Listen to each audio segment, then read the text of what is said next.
Se você tem parentes no interior, seja de que local do Brasil você seja, certamente sua avó, uma bisavó, uma tia, tem uma receita mágica através de um chá, através de uma infusão usando plantas. Você certamente já deve ter ouvido que muitas plantas têm um caráter medicinal e que podem ser utilizadas para processos de cura ou como um complemento em diversos tipos de tratamento. Aqui e acolá surge aí uma receita miraculosa que pode até curar um câncer. Será? Será que as plantas têm todo este poder? Dentro das práticas integrativas complementares de saúde do nosso Sistema Único de Saúde, o SUS, existe uma prática chamada fitoterapia, que ela trabalha justamente com o uso de plantas medicinais. E o Papo de Psique de hoje vai justamente dedicar esse espaço para que você possa entender um pouco mais o que é a fitoterapia e, quem sabe, até mudar a sua visão sobre este assunto. Desde já, eu agradeço a você que está aqui conosco, que nos acompanha todas as terças-feiras, está aqui conosco no canal. Você que está chegando agora, seja muito bem-vindo ou muito bem-vinda. Se você ainda não é inscrito, se inscreve aqui no nosso canal. Toca no sininho para você receber as nossas atualizações. Toda semana tem um programa novo aqui para você. E, claro, por favor, ajuda aqui a gente, ajuda esse conteúdo a chegar até outras pessoas, deixando o teu like aqui embaixo, que isso é muito importante, não porque a gente queira ficar bem na foto, mas é porque a gente quer que esse conteúdo chegue a outras pessoas, tá bom?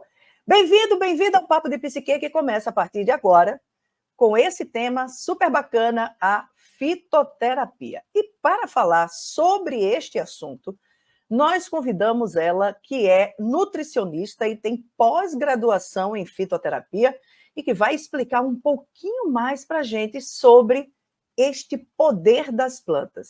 Eu convido a vir para cá agora para conversar conosco a nutricionista Uyara Lima. Chegando por aqui, Uyara, seja muito bem-vinda aqui ao Papo de Psique. Muito obrigada, Alexandra, pelo convite. É um imenso prazer poder participar do programa. E, Uyara, toda noite de terça-feira a gente está aqui trazendo uma terapia integrativa, a gente está trazendo um assunto que seja relevante da área de saúde mental. E eu sempre tenho muita curiosidade em trazer as práticas integrativas, principalmente temas como homeopatia, que a gente já trouxe, fitoterapia, porque são terapias que, por muitas pessoas, ela é banalizada, ou muitas pessoas descartam a possibilidade de utilizar, creio eu que por total desconhecimento. E é por isso que a gente tem esse espaço aqui, para a gente poder esclarecer as pessoas e tirar dúvidas sobre isso. E aí eu queria, primeiro, antes da gente entrar na fitoterapia, valendo, mas eu queria saber como é que uma nutricionista terminou se interessando em fazer uma pós-graduação em fitoterapia. Explica isso aí para a gente. Na verdade, não é nem só uma pós-graduação. Eu fui fazer um mestrado em ciências farmacêuticas. Achei pouco e ainda me aprofundei aí, né, realizando um mestrado, inclusive a primeira aqui em Pernambuco, né, na UFPE, a realizar um mestrado em farmácia. Normalmente todo mundo procura nutrição, gerontologia, bioquímica, outras áreas, e aí eu caí em farmácia, né, tendo em vista que eu já me interessava pela fitoterapia, né, eu tenho já 14 anos de formada e em 2008, 2009 foi quando começou a se trazer, né, a se falar da fitoterapia dentro da nutrição, né, onde vieram aí algumas resoluções do CFN, que é o Conselho Federal do Nutricionista, né, permitindo que a gente fizesse uso dessa prática, né, nem se usava ainda o termo práticas integrativas, isso é ainda bem mais recente, e é isso lá em 2009, quando eu estava perto de me formar, e eu comecei a me capacitar, comecei, de fato, a me aprofundar nesse tema, que virou uma paixão, né. E aí acabei, né, acho que com quase 10 anos de formada, ingressei no mestrado só que antes disso eu disse: "Não, quero fazer um mestrado, mas em quê?". Então eu queria, de fato, alguma coisa pela qual eu tivesse uma paixão muito grande. E aí, o que é que acontece? Quando a gente está no consultório, a gente recebe muita visita, né, de farmácia de manipulação, de empresas que trabalham com fitoterápicos, suplementos em geral. E aí, normalmente, é muito aquela questão de chega com uma formulação pronta, dizendo prescreve para isso ou prescreve para aquilo. Ah, eu nunca me limitei a isso, eu queria entender o porquê. Metabolismo, né, porquê de fazer aquela prescrição. E aí eu lembro muito bem quando eu fui fazer a defesa do meu projeto, né, então só tinha PhDs em farmácia, né, chefe de departamento, de pós-graduação, e uma das perguntas foi: por que você veio fazer o mestrado em farmácia? E eu disse que eu não queria ser só mais um a prescrever, eu queria estar do outro lado da mesa, na bancada, fazendo o experimento, entendendo o que eu estava prescrevendo, qual a importância daquilo ali, como aquilo poderia atuar, né, no funcionamento do organismo. E aí eu trabalhei voltado para a prática da atividade antioxidante com determinadas plantas, que se a gente tiver oportunidade a gente comenta.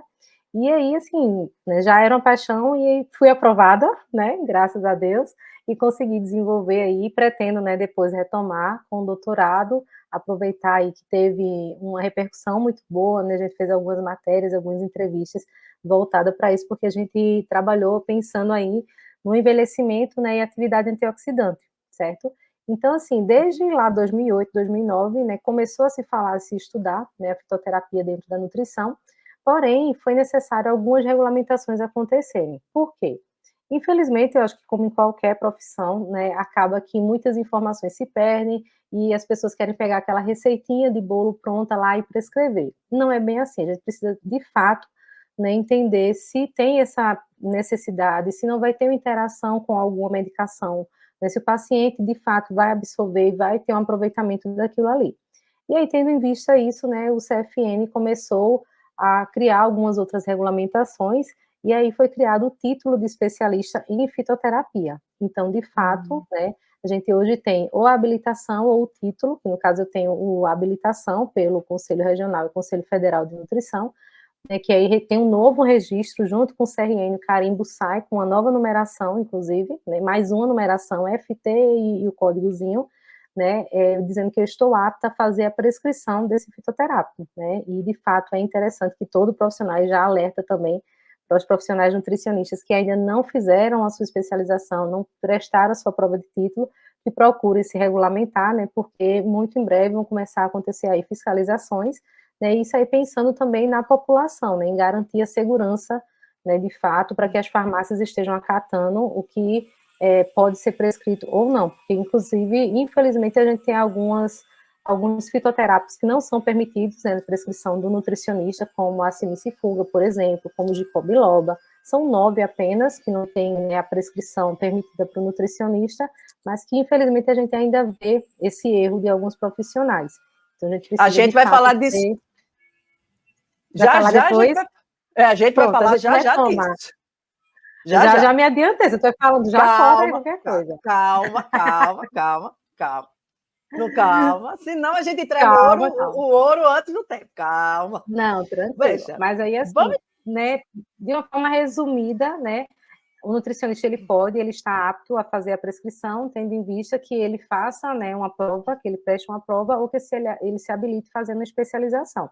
E aí a gente pode, sim, atuar, né, junto a outros profissionais da área de saúde para fazer essa prescrição.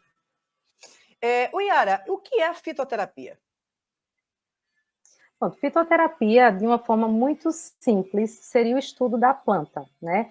E aí a gente tem que entender o seguinte, que essa planta a gente vai ter o derivado vegetal, tá? E vai ter também a planta in natura, que é aquela plantinha, aquela erva que a gente vai tirar ou da horta que a gente tem, ou no mercado que a gente compra, né, a folhinha seca, né, numa loja de produto natural, por exemplo, e a gente faz uma infusão ou uma decocção, que são métodos aí para extrair a essência de fato dessa planta, né, para a gente conseguir absorver e conseguir ingerir aí os compostos que ela tem, né, que aí vai ter os benefícios que aí a gente toma para determinadas doenças, determinados sintomas que a gente está tendo, certo? E aí a droga vegetal, que aí já parte para outra linha, que aí eu já precisaria ter essa prescrição, certo? Onde a gente vai estar manipulando ou comprando um produto acabado, porque ela já vai estar numa forma farmacêutica, como a gente fala, certo?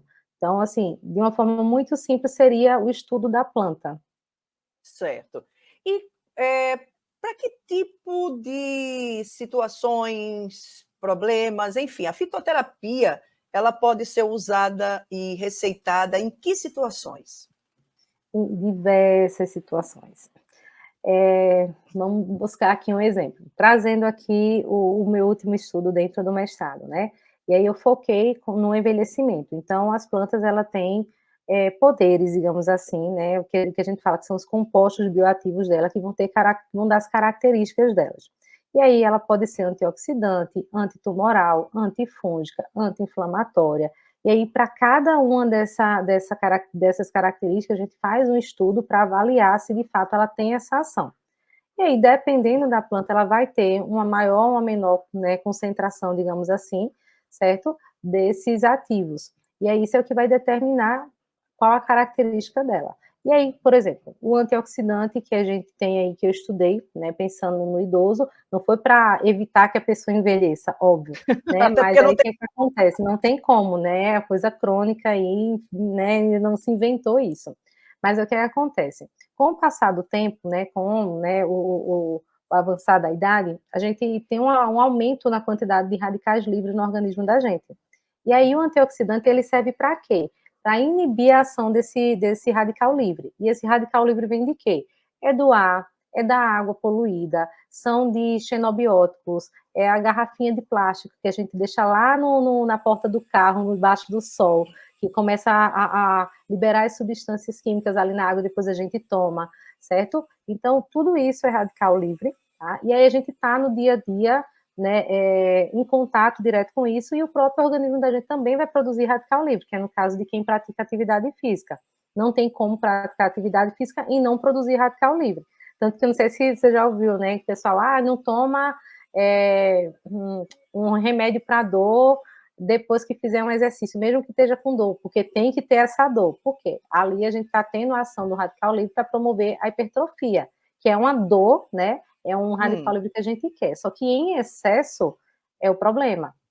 E aí, no envelhecimento, que aí, trazendo novamente, né, o foco da minha dissertação, no envelhecimento a gente tem uma grande produção desse radical livre, e aí a gente tem uma organelazinha, né, dentro do organismo da gente chamada de mitocôndria, tá? Que é o que gera energia. E aí ela é atacada diretamente. E aí, no que acontece isso, a gente começa a ter características de senescência o quanto antes. Então, aí vem as doenças, né, degenerativas. Então, Alzheimer, Parkinson, tudo que está atrelado à idade. E aí a ideia é usar o antioxidante, né, ou as plantas ricas em antioxidante, para diminuir esse impacto dos radicais livres nesse organismo, certo? E aí a Perfeito. gente pensa na seguinte forma, isso trazendo já uma coisa assim, uma característica mais extrema, digamos assim. Mas no dia a Uhum. dia, como você perguntou, então, a gente sente um desconforto gástrico. Então, a gente tem algumas plantas que a gente pode utilizar, né? A gente não vai saber se é uma dor, se é de fígado, se é de estômago, se é de intestino, mas todo mundo tem uma receitinha de bolo, como você fez lá na introdução, porque a gente também tem a medicina que é a tradicional, que é a lá da avó, Sim. dos avós da gente, lá do interior, né? Que elas também são consideradas, porque começou a se estudar partindo do princípio que alguém usou e teve o efeito. Pronto, é isso que eu queria ressaltar, porque veja só, para a gente hoje chegar a um ponto onde a própria ciência passou a se debruçar sobre isso, significa que alguém lá atrás já utilizou isso. Sim, sim. E aí tem muitas, existem, minha família é de interior, então, Eu por também. exemplo, pronto, a minha família é de interior, então, por exemplo, quando a gente estava gripado, era normal chegar na casa da minha avó e ter lá um lambedor de hortelã com cebolinho, com não sei o quê, e aquele negócio arrastava quase que a alma da gente pela Alma, boca, depois você tomava aquele exato. lambedor. E outras coisas. Então, existe uma sabedoria, Sim, digamos sim, assim, existe uma sabedoria que veio aí com os negros, que veio aí com os nossos indígenas que exato, vivem nas nossas matas, exato. e que isso, de uma Isso. certa forma, foi passado para a cidade, eu digo assim, cidade enquanto aglomerações, né? Mas que foi Uhum. passado principalmente para o interior, o pessoal do interior, e que dá certo, né? E que Sim, dava sim. certo. dava certo. Isso. Obviamente que alguma coisa deu errado, e que até dá Ah, errado. não, com certeza, até porque algumas plantas elas são tóxicas, né. O que a gente Exato. também teve a oportunidade de falar, é a questão da dose, né, da qualidade, da procedência, a gente também precisa E, considerar isso. Então, por assim, a exemplo, é o caso do utilização homeopático. O homeopático, isso, muitas vezes, ele é um veneno, a dose, né, que, isso. numa determinada dose ele mata, mas numa outra determinada dose ele cura. Pois é, uma coisa muito simples, né, a gente está falando de fitoterapia e, assim, acaba que não se atrela muito o consumo de fruta, mas que, de toda forma, você faz um chazinho da folha de carambola, né, não sei se Hum, você já viu. E aí o que não. acontece? Eu vou consumir, você vai consumir, a gente não vai ter nenhum problema, só que o paciente renal se consumir é tóxico, porque Eu ela já tem ouvi uma falar que carambola isso. é ruim para quem tem problema nos rins. Ela tem uma neurotoxina que o rim precisa filtrar, e quando você já tem uma deficiência, já tem uma doença renal crônica instalada, você não vai conseguir fazer esse processo de filtração, e aí acaba que se acumula no seu organismo. Eu já tive paciente que foi internado, hospitalizado em UTI Nossa. pelo uso de carambola. Acredita? Caramba, Porque ele já era renal acredito. e tinha no quintal um pé de carambola, e toda tarde ele sentava embaixo do pé de carambola para comer. Então, veja só, vocês partiram, a ciência partiu desse conhecimento milenar para Tradicional. trazer a fitoterapia? Sim, sim, sem dúvida. No Brasil, o estudo, na verdade, de a utilização de plantas medicinais veio com os portugueses lá em 1500, certo? Mas aí, quando a gente vai se aprofundando, por exemplo, uma das plantas que eu estudei, ela é originária da Sibéria, a outra é originária da Índia. Então, assim, são muita informação, muito conteúdo, muitas plantas, elas são, né, de fora realmente, e aí a gente resgata tudo isso. Então, lembro muito bem quando a gente tem que fazer toda aquela parte do referencial teórico, né, de TCC, Uhum. de dissertação, e aí a gente busca isso e tem muita informação, né, da Grécia, certo? Tem muita informação aí do tempo medieval, do uso de plantas medicinais. Então, assim, essa medicina tradicional, que muitas vezes não era levada em consideração, que de fato tinha um benefício, começou a se estudar e foi se validando ali cada vez mais, e continua se estudando, né? Agora, é interessante porque o ser humano ele é meio chegado a extremos. Nós somos meio extremistas, né? Sim. Ou é certo ou é errado, ou é branco ou é preto. E aí a gente trazendo isso para o que a gente chama de cuidados com a saúde, veja, a gente saiu de uma cultura que era uma cultura passada de geração em geração, Isso.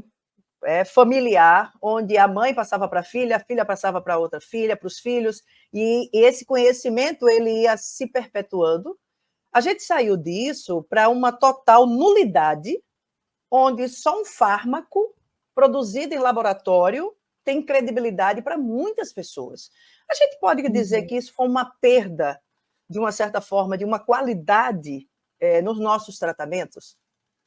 Veja, eu acredito que é o seguinte, a gente precisa pensar em que uma medicação, ela leva-se anos para ser produzida, né, então, assim, como eu participei, né, assisti aula lá com o pessoal de farmácia e todo esse processo também, então, assim, se leva 10 a 20 anos, né, até que um medicamento, de fato, entre ali num consumo, né, entre numa Uhum. prateleira para uso, certo? Diferente aí desses últimos tratamentos de doenças, que foi tudo às pressas realmente, pela situação crítica que a gente tinha.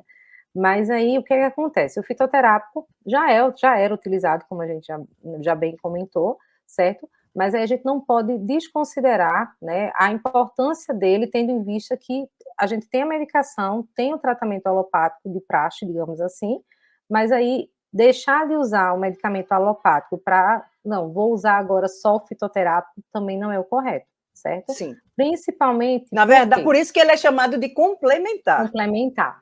Porque o que acontece? As pessoas têm a ilusão do seguinte: ah, eu tô com um problema gastrointestinal. Então, a pessoa está desidratando, está com uma diarreia severa e acha que vai tomar um chazinho de boldo e vai resolver. E ela continua desidratando, quando ela precisaria já estar fazendo, né, uma reposição aí, um soro, alguma medicação para aquilo.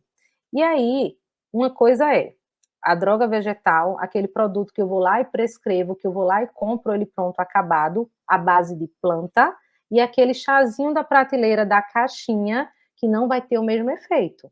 Então, para eu saber isso, eu preciso ter uma prescrição com a dose recomendada, porque os estudos mostram que eu preciso ter uma determinada quantidade para ter um efeito, certo? Então, vai fazer algum efeito, você tomar um chazinho, vai diminuir algum sintoma? Óbvio que vai, porque ele vai ter alguns compostos, principalmente dependendo da preparação, de como ela for ser Uhum. feita. Mas aquilo não vai curar, tá? Então, assim, digamos que vai ajudar, mas ela não vai curar, tendo em vista que a gente pode ter aí uma infecção, inflamação instalada, realmente. Mas aí ela pode sim complementar, mas com todas as ressalvas que precisam ser, de fato, levadas em consideração. Qual é a melhor planta, digamos assim, para ser usada quando a gente vai fazer um tratamento com essas ervas? É a planta in natura, ou seja, a gente cultivar elas. Algumas pessoas conseguem fazer pequenas hortas, Hortinhas, inclusive hortinhas medicinais. Inclusive, há isso. projetos. Caramba, eu esqueci agora qual foi a cidade. Teve uma cidade que ela começou a fazer um trabalho desse, isso foi em Minas Gerais. Foi em nossa Hã. cidade de Minas Gerais, onde eles começaram a criar hortas comunitárias só com plantas medicinais. Obviamente tem acompanhamento de um profissional, Sim, aquela coisa sim. toda. Mas o melhor é a gente usar a planta in natura ou aquela planta desidratada, ela tem o mesmo efeito, ela funciona. Como é que é isso? Tudo vai depender de qualidade, tá? Você ter a opção da planta in natura, né, sem ter nenhum aditivo químico, excelente, maravilha. Ter a planta seca cai no seguinte problema: muitas vezes você vai numa loja de produto natural, numa feira livre, e você não sabe há quanto tempo aquele produto está ali.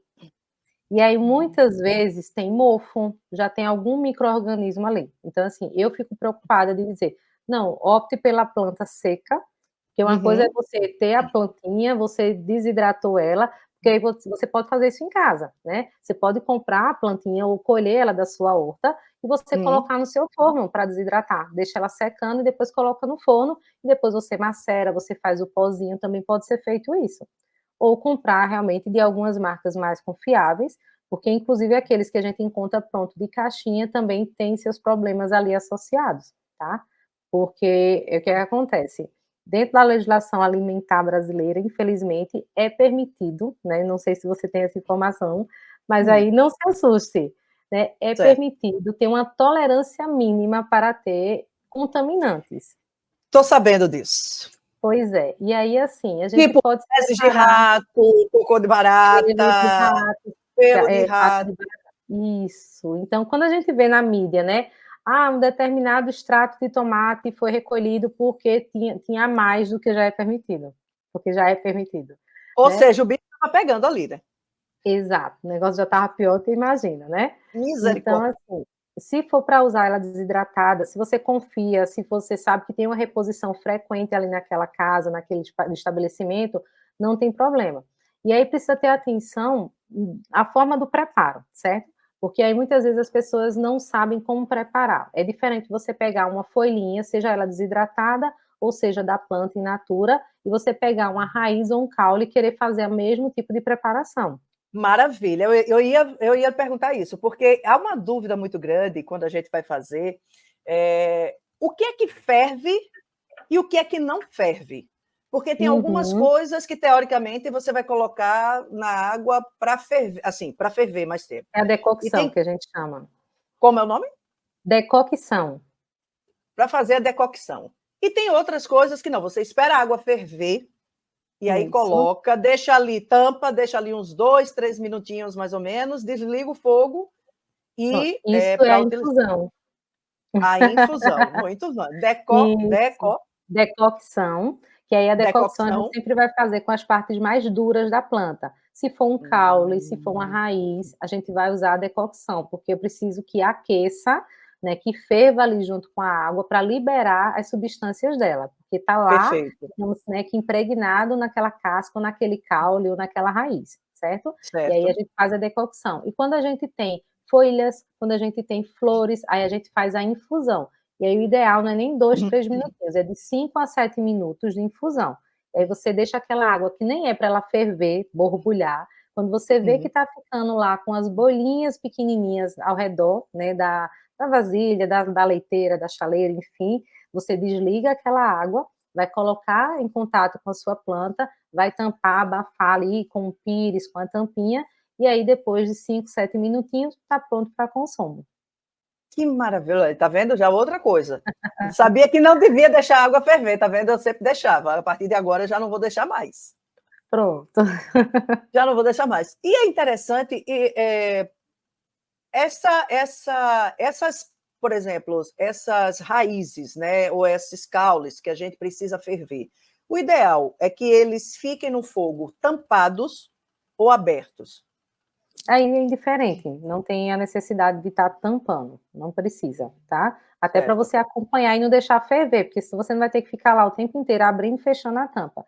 E aí seria Uhum, indiferente, porque aí vai estar liberando na água, não vai liberar no ar. A não ser que seja, de perfeito. fato, alguma planta mais volátil, que aí a gente vai ter isso mais em folhas, como é no caso a folhinha de hortelã, se a gente pegar lá alguma plantinha, vamos supor, limão nem tanto, pensando em flor, assim, planta, eu acho que o hortelã Tem seria um um exemplo mais boldo, típico. Não, mas hortelã, que tem tem o que a gente tem que ter um olhinho mais essencial, que ela é mais sim, volátil, que tem aquele cheirinho mais aromático. Quando percebe isso, é que a gente precisa, de fato, tampar, porque senão vai eliminar tudo ali. Tanto que eu não sei se você já observou, quando a gente está gripado, resfriado, manda abafar e ficar lá, inalando a fumacinha do sim, chá. Pronto, e sim. aí justamente porque tem os óleos essenciais ali do hortelã. Folha de colônia tem? Não, não vai ter esse óleo essencial, assim, dessa forma, não vai ter. Você pode Porque tomar tem gente que ela recomenda a folha de colônia para inalação. isso, mas aí ela não tem tanta ação, diferente do óleo de hortelã, ela é muito mais estudada nesse sentido. Entendi. Você aproveitando essa temática, eu me lembrei aqui da questão da que a gente chama aqui em Pernambuco da macaxeira, no Sim. sudeste é o aipim, né, e E que ainda todo tem a mundo mandioca, né, em alguns cantos. em alguns cantos chama de mandioca, tem uma história de mandioca branca, mandioca amarela, tem umas histórias dessas. E todo mundo e há pelo menos, algumas pessoas que eu já entrevistei falavam que a macaxeira ela tem uma toxicidade e que você precisa inicialmente cozinhá-la, com tampa aberta, dar uma primeira fervida nela para tirar essa toxicidade. Você já ouviu falar disso? Nunca ouvi falar, nunca ouvi falar, nem mesmo dentro da faculdade, ninguém nunca, não lembro sinceramente de ter ouvido isso, nunca Pois vi. é, isso aí rola essa Até história aí. porque tem gente que pega a macaxeira crua e rala ela, né, Uhum, e aí como é que fica com a toxina? Não tem muito sentido, né, porque ela foi junto, pois é, foi ali tudo né. junto. Agora, Isso. o Iara, quando a gente está falando, por exemplo, você estava dizendo a necessidade dos profissionais terem um maior conhecimento para poder prescrever essa questão da fitoterapia. E a gente Isso. percebe que, com essa questão das terapias integrativas, que particularmente eu acho que foi um grande ganho dentro Sim, do nosso sistema único de saúde, porque nós não sem somos dúvida. simplesmente um pedaço de carne, um conjunto de ossos e de um monte de músculos e órgãos. A gente tem Uhum. algo a mais que também está conectado com isso e que tudo precisa estar interligado, sentimentos, emoções, tudo isso está interferindo no funcionamento do nosso corpo. Sim. Mas o que a gente percebe também é que existe muita receita mágica que Uhum. aparece, né. Por exemplo, já apareceu receita para câncer, eu me lembro que na chikungunya, e aí eu tenho, assim, por exemplo, eu tenho alguns relatos de pessoas que utilizaram e deram certo.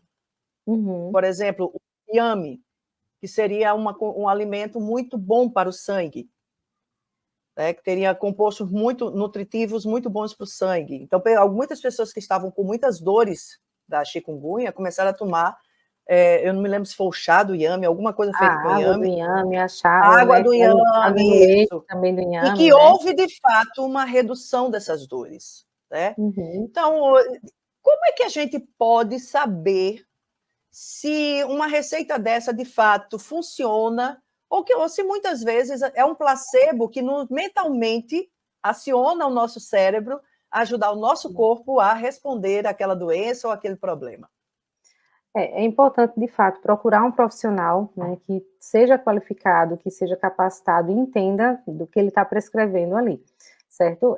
Como você falou, existem várias receitas Então, assim, eu nunca prescrevi uma água ou um leite de inhame, porque eu nunca parei, nunca vi nada relevante em relação à ciência, a estudos, e aí quando eu falo de pesquisar realmente num banco de dados, né, em plataformas confiáveis a respeito disso, tá? Mas aí é ter o entendimento que eu preciso saber se de fato aquele benefício existe ou não. E aí eu preciso procurar profissionais que entendam, né, do que está sendo falado, do que eu quero conhecer, digamos assim. Porque, como você falou aí, deu o exemplo da chikungunya. Então, uma das plantas que eu estudei no meu mestrado é a cúrcuma. E aí tem ótimos resultados, de fato. É muito pesquisada, é muito estudada e tem ação anti-inflamatória. E o que é que a chikungunya faz? É a inflamação crônica que ela promove no organismo da gente. Então, aquelas dores nas articulações terríveis, né, que às vezes a pessoa sente e não consegue nem levantar de tanta dor.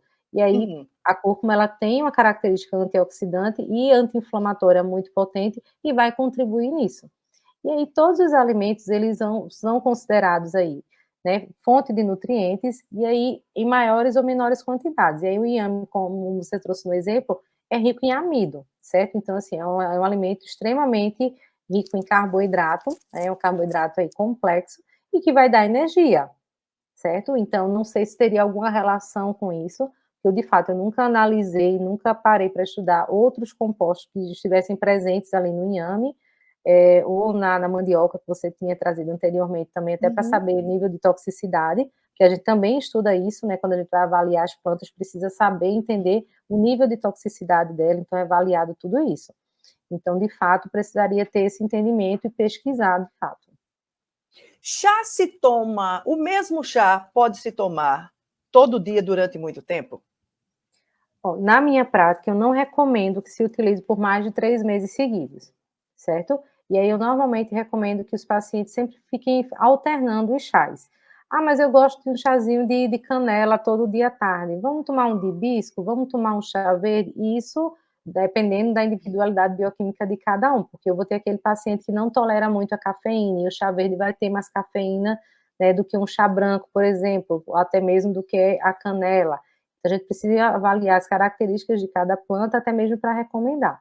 Mas até tanto manipulado, quanto prescrito, quanto chá, eu não recomendo. Primeiro, que substitua a água pelo chá, porque às vezes as pessoas querem, eu não gosto de água, posso tomar chá? Não é a mesma coisa, certo? E até porque Conheço você não vai saber, muita gente que faz isso.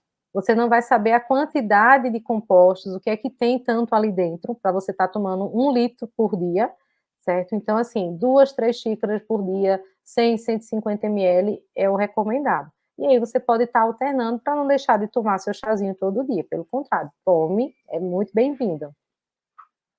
E com relação a, por exemplo, o doutor Google. Doutor Google, ele é muito consultado, né? Sim. Estou com um problema, assim, aí vou lá, uma planta para Sono, problemas... Para sono. sono. Sono. Tem alguns chás mágicos, pessoal. Por exemplo, há quem diga que camomila é um chá que seria indicado para o sono. É ou não é? Ele é recomendado para o sono, agora ele também é recomendado para melhorar a digestão. Sabia disso? Ele é excelente Hum, para melhorar a digestão. E aí a pessoa pode tomar ali depois do almoço, né, uma pequena dose também para não induzir o sono, certo? Mas sim. ele também tem esse poder aí de melhorar a qualidade do sono, de induzir esse sono, assim como a melissa, né, que a erva cidreira, né, assim como a passiflora, né, que aí você tem também presente aí no maracujá. Então também podem ser utilizados aí para melhorar a qualidade desse sono que está cada vez pior. E o tal do mulungu? Já Mulungu, ouviu falar? coitado. Já ouvi falar, já tomei, mas o coitado entrou, assim, meio que em desuso, né, porque o que acontece, a gente tem os órgãos regulamentadores e as empresas, quando ele começou a se estudar e ver que era rico em cálcio, rico em ferro, tinha vários nutrientes, assim, maravilhosos, né, aí as empresas começaram a industrializar, digamos assim, a colocar em cápsula, a colocar, vender a latinha, comercializar, digamos assim, esse produto. E aí as agências regulamentadoras, né, começaram a avaliar e começaram a proibir a venda disso. Então hoje a gente consegue comprar a ervinha lá a granel, consegue Sim. fazer ele manipulado, mas dificilmente você vai encontrar um produto acabado, né, à base de mulungu, infelizmente, mas ele é fantástico, ele é fantástico. Você estava falando no início aqui do nosso papo sobre alguns receituários que eles não estariam permitidos, se eu não me engano, pelos nutricionistas, por um nível de toxicidade, alguma coisa. E ficou bem marcado na minha cabeça o ginkgo biloba, que é uma coisa que Isso. muita gente fala, muita gente usa, eu já ouvi, enfim. Explica um pouquinho aí que plantas são essas e por que é que elas têm que ter cuidado. Isso, não é que tem que ter cuidado, ela pode ser consumida, ela pode ser utilizada, mas não é permitido o nutricionista fazer prescrição, certo? Então, assim, plantas que normalmente envolvem ou que vai ter alguma alteração no sistema hormonal e no sistema nervoso de uma forma mais direta, não é permitido, né, pelo conselho, que o nutricionista faça a prescrição, certo? E aí a gente tem a simicifunga, que é utilizada muito para aqueles fogachos na época da menopausa, que a mulher sente aquele calor. Então, que aí a gente encontra, inclusive, o produto acabado, o médico pode prescrever aquilo ali, na mesma dosagem que normalmente tem o produto já pronto, mas aí a gente não pode fazer a prescrição. E a ginkgo biloba você compra na prateleira de qualquer loja de supermercado, Isso. você encontra. Né? Mas aí, como ela tem uma ação lá no sistema nervoso central, mais direto, digamos assim, não é permitido que se faça a prescrição propriamente dita. Você E, falou. Pois pode não. falar? Não, pode Não, falar.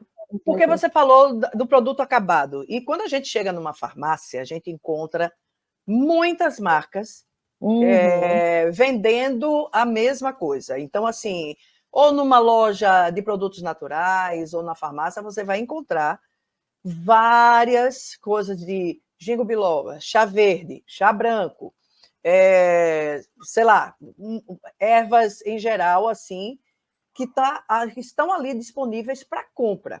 Agora a sim. pergunta é: como é que eu, consumidora, vou saber que eu estou de fato comprando uma coisa que é confiável? É complicado. Vou dar um exemplo bem É simples. complicado. É complicado. E se você for observar o rótulo desses produtos, não vai ter um selo da Anvisa, não vai ter um selo garantindo a qualidade daquele produto. Então, acho que o primeiro Isso. ponto, eliminar o que não tem essa informação, tá?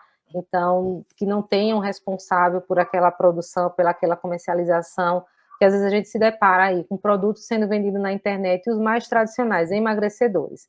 E aí, quando pensa Uhum. que não aparece lá no Fantástico a matéria de que conseguiram achar a produção daquilo ali, então, assim, de uma forma precária, de uma forma sem nenhuma higiene sanitária, e quando se avalia aquele produto, tem misturas de sibutramina, de fluoxetina, de algumas medicações que eram vendido como natural, tá?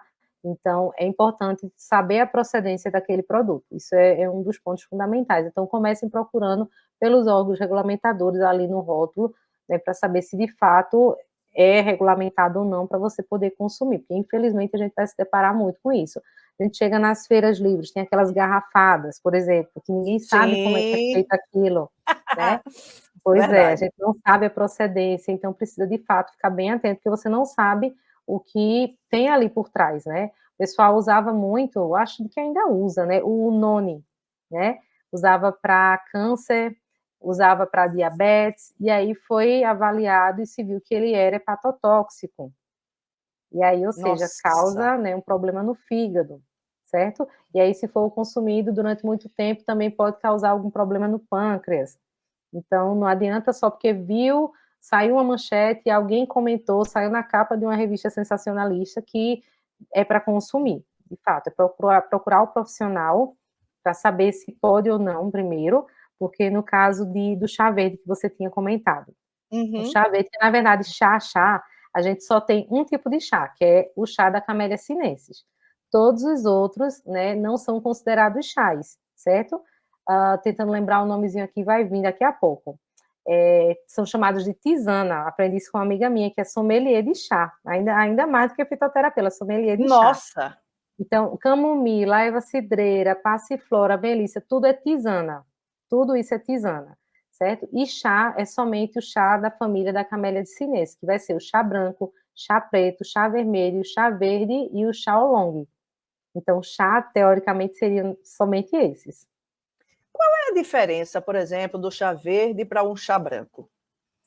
Em suma, a concentração de cafeína, né, o chá preto, sim, ainda tem o chá preto, faltou ele. O chá E o chá preto, preto? vermelho e o verde, eles têm uma concentração maior de cafeína, mas é muito do período em que foi feita a coleta, né, o período de florescência daquela planta, né, se ela está muito novinha é o chá branco, e aí vai dependendo muito da fase de produção daquela planta, né, em que momento ela foi feita a coleta, né, a colheita, melhor dizendo, para Uhum. determinar qual vai ser desses chás. Você tocou numa coisa que eu ia perguntar. Vamos supor que eu tenho em casa aqui a minha hortinha.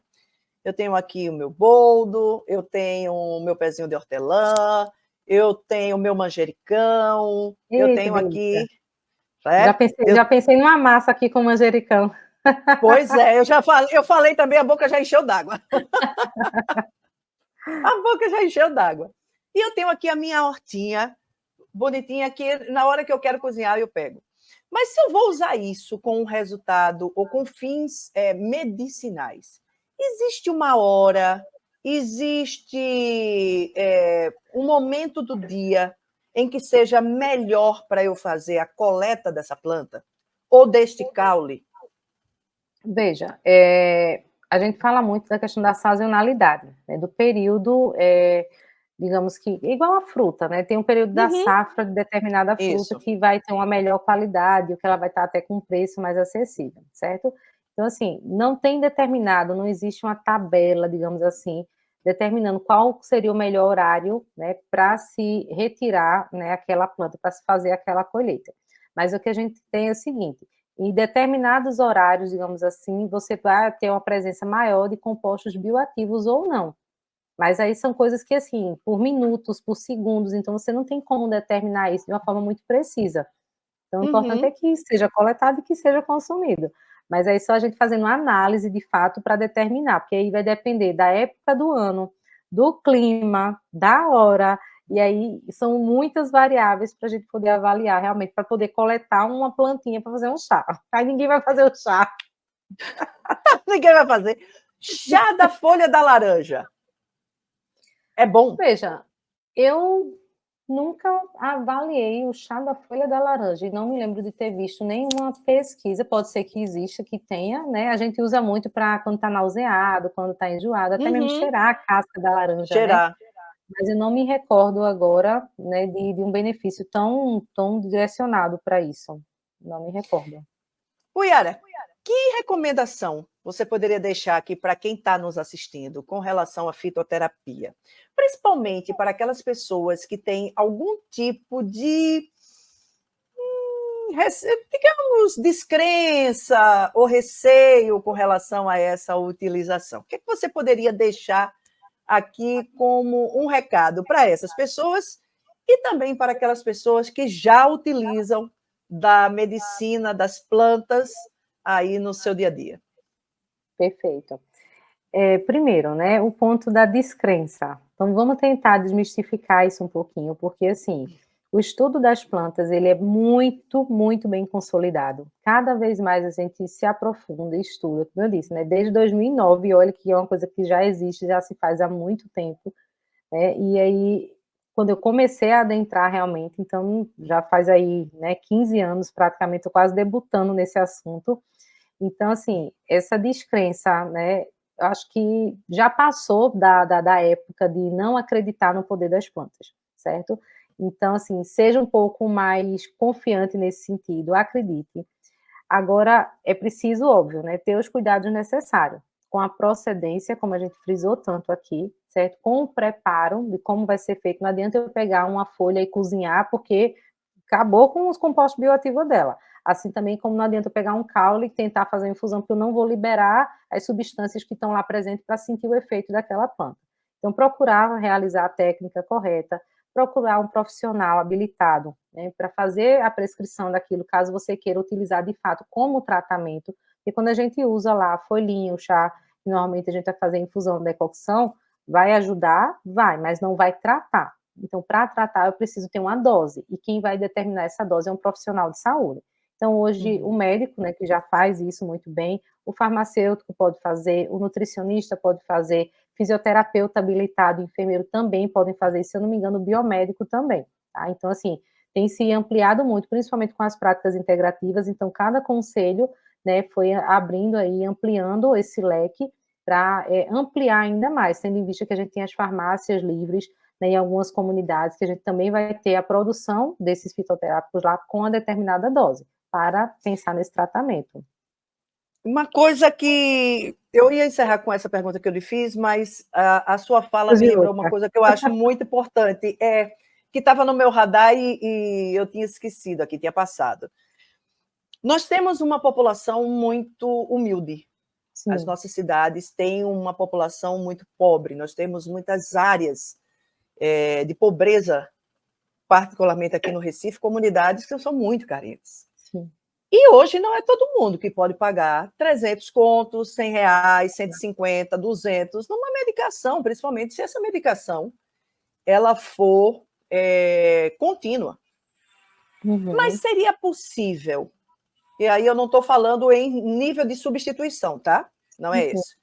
Mas seria possível nós fazermos, por exemplo, uma política pública que trabalhasse com a medicina das plantas num caráter preventivo dentro dessas comunidades, e se sim, a construção de hortas comunitárias nesses locais, acompanhadas por um profissional gabaritado, né, auxiliando essa população, poderia ajudar, talvez, a trazer um pouco mais de saúde para essa população e para todos nós, porque, de uma certa forma, a prevenção é para todo mundo. Sim, sim. E eu sempre falo, né, o nutricionista, ele precisa trabalhar, né, focar na prevenção para não ter que tratar uma doença. E algumas comunidades, né, aqui em Recife, por exemplo, trabalham, né, então, lá na Muribeca tem uma farmácia viva, por exemplo, né, que é organizada lá por uma comunidade, onde mulheres, né, fazem plantam, né, e colhem, né, e produzem aqueles extratos ali com apoio, né, com a parceria lá de universidades e tudo mais, certo? Então a gente tem isso disponível. Na cidade universitária, não é nem na cidade universitária, no Engenho do Meio, tem tentando lembrar o nome, fica próximo ao clube da Sudene. Tem um centro da prefeitura, se eu não me engano, é um núcleo da prefeitura? Isso, que também tem práticas integrativas, né? Isso. Yoga, Ayurveda, tem algumas coisas.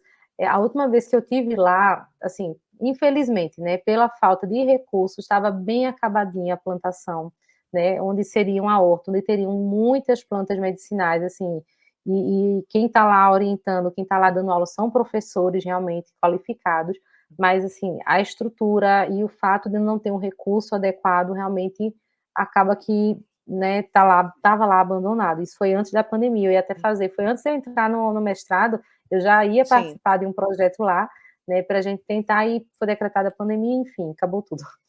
Mas aí, sem dúvida nenhuma, então assim, na verdade já existe, né, mas eu acho que precisa ser ampliado isso de alguma forma, porque se pensa tanto nos centros, né, nos locais, nas capitais, e aí esquece que tem as comunidades, tem a população que tem um poder aquisitivo menor e que poderia, né, ter algum benefício com isso.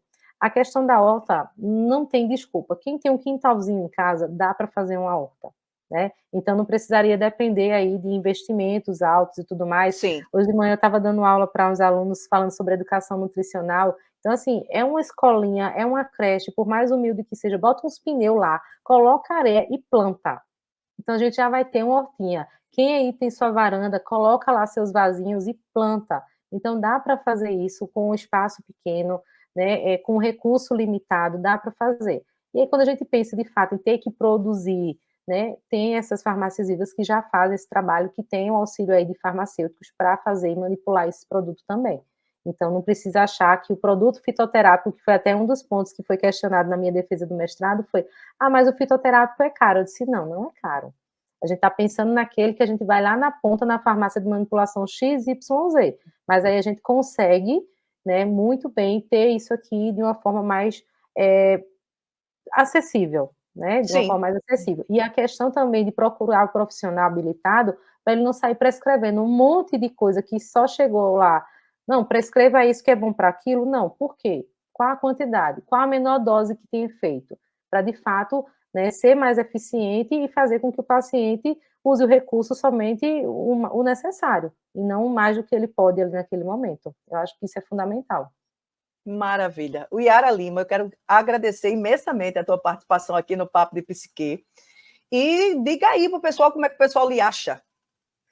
Vamos lá. Então, nas minhas redes sociais, né? Então, tem aí, uso mais o Instagram, acho que como todo mundo, é o @YaraLimaNutri, certo? Então, podem me chamar lá no direct, se tiver alguma dúvida, tá? Então, segue lá e coloca a tua dúvida no direct, que eu vou estar lá disponível para responder.